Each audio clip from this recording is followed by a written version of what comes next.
20 ఏళ్ల క్రితమో ప్రభుత్వాలు గత 150 ఏళ్లలోనే స్వతంత్రం వచ్చిన తర్వాత ఒక రిటైర్డ్ ఆర్మీ ఉద్యోగికో లేకపోతే కనుక ఎస్సీలకో ఎస్టీలకో బీసీలకో పట్టాలు ఇస్తారు. సాగు పట్ట, నివాస పట్ట ఇట్లాంటివి ఇస్తారు. ఆ పట్టా భూములు ఎప్పటికీ అమ్ముకోవడానికి వీల్లేదు.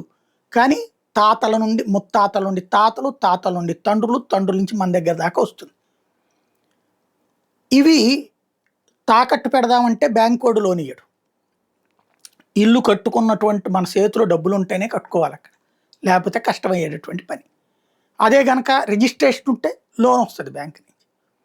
ఇలాంటి సందర్భంలో వాళ్ళందరికీ కూడా ఆ హక్కు ఇచ్చేయాలని నిర్ణయించుకున్నాడు జగన్మోహన్ రెడ్డి.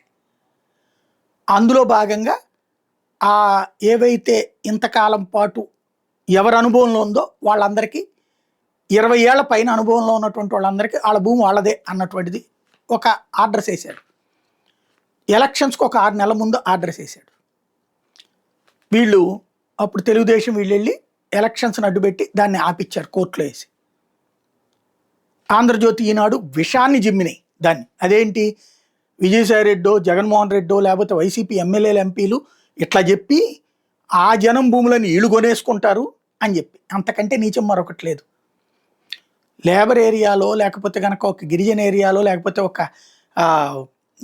ఏది బీసీ ఎస్సీ ఎస్టీలకు ఇచ్చినటువంటిది ఆ భూములు వీళ్ళు లాక్కునేసేస్తారు అన్నట్టు ఒక విష ప్రచారాన్ని చేసేసారు. చేసేసి అవన్నీ ఆపేశారు. ఆపేదాకా, ఎందుకంటే ఆ పేరు జగన్కి వెళ్తుంది వాళ్ళకి పర్మనెంట్ ఇచ్చేస్తే కనుక. అప్పటికొక 10% మంది రిజిస్ట్రేషన్ చేసుకున్నారు అప్పుడే.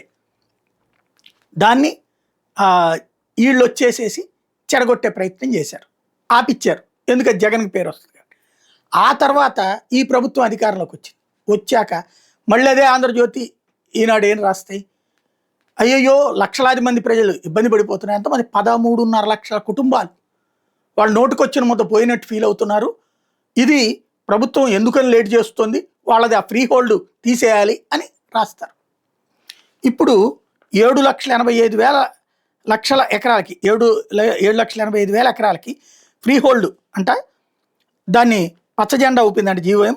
5.74 లక్షల ఎకరాల మీద సమగ్రంగా చర్చించాలి అంటే ఇంకో 5.74 ఎకరాలు వాళ్ళకి చట్టబద్ధంగా ఇవ్వకూడదు అనుకుంటున్నారు. ఇదిగో ఈ 7.85తో ఇక జనం ఎగబడిపోయి సంతోషం వ్యక్తం చేసేస్తున్నారు. ఇది నోటికొచ్చిన ముద్ద లాగిపడేసి మళ్ళీ దానికి ఇదిగో సగం పెట్టాం ముద్ద, నువ్వు సంతోషపడు. ఇది జర్నలిజము, వార్తలు, సమాజం పట్ల మనకున్న బాధ్యత. భగవంతుడు చూసుకోవాలి.